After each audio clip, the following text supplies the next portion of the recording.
Hi, I'm Heather with Carseat, and today we are going to be installing the Britax One4Life.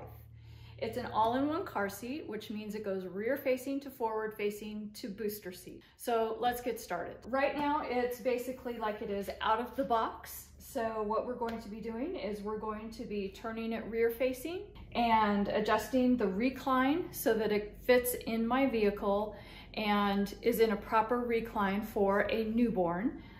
We'll be adjusting it from there. So let's get started. So I want to turn it rear facing. And the recline adjustment on the One4Life is a little bit different than it is for other seats. It's not a recline handle. There's a button for the recline adjustment, which is right here. You only have to press the button on one side. It's not that you have to reach around and press both buttons on both sides.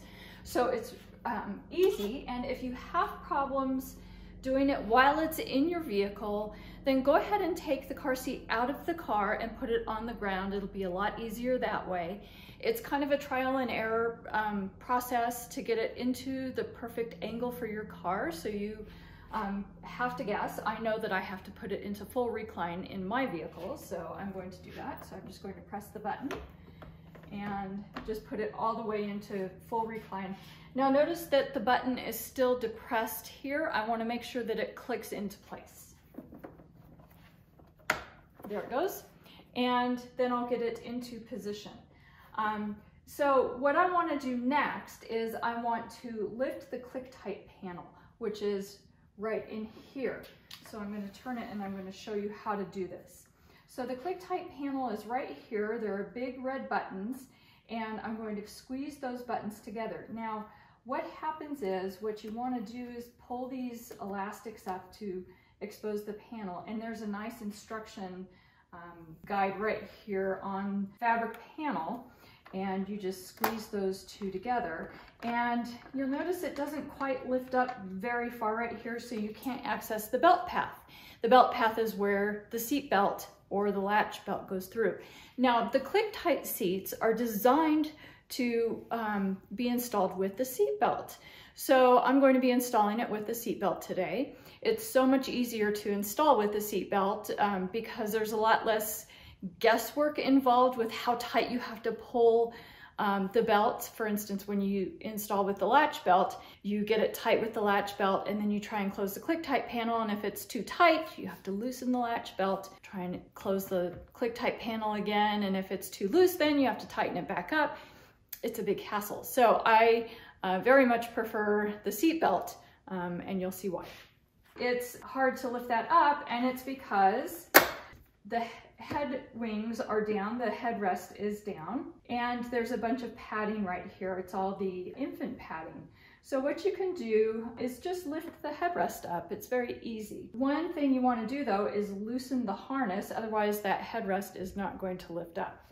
So to loosen the harness, there's a button right here. You just press on the button and pull the harness.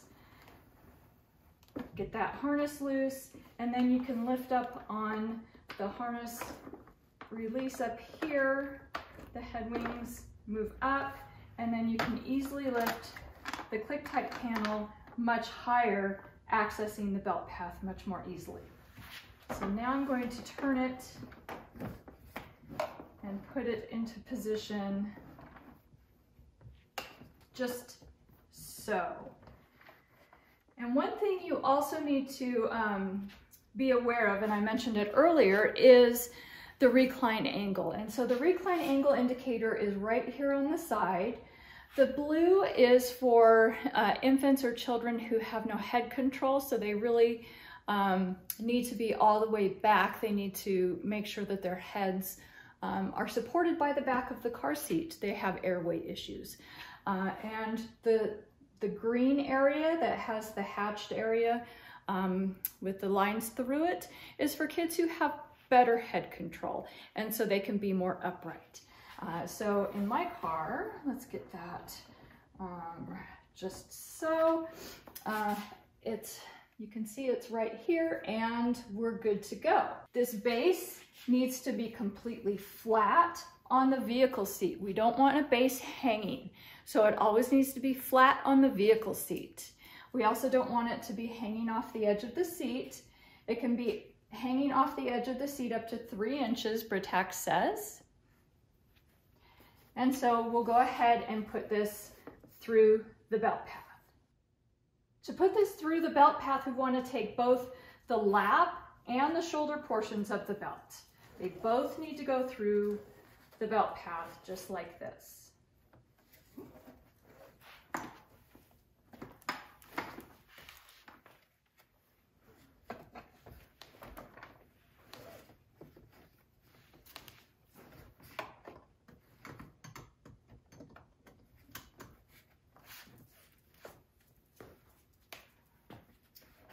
And all you want to do with this is just take the slack out. You don't want any extra slack hanging in your seatbelt just like that. You just want to pull the slack out. It doesn't need to be super tight. If it's super tight, this panel isn't going to close. So again, just take some slack out. That's it. You don't have to do anything special. And I'm going to get up in the car just to get a little bit better angle.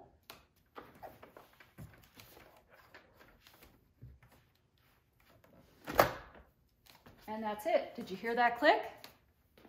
Look how tight your seatbelt got. You hear that tightness? And then to check for snugness of the car seat, I'm going to grab it around the belt path. I'm going to try. There's really not a good place here. And you can see it's not moving. It's shaking my car. That's what the ClickTight panel does for you. It is a true lock off, so you don't need to lock your seatbelt. So right here, you don't need to lock the retractor.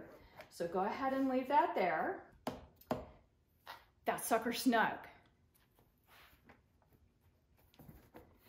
We're ready to go. Next, if you want to, tuck that back in, this cover back in, under the corners of the ClickTight panel. You'll need to refit your child into the car seat because we raised this headrest. So put the headrest back down and then refit your child in. We want the harness to be at or below the shoulders. And I have a video on how to fit your child into a car seat, rear facing. So that is how we install the Britax One4Life rear facing. Thank you for watching. Please like my video and subscribe to the channel for more videos just like this one.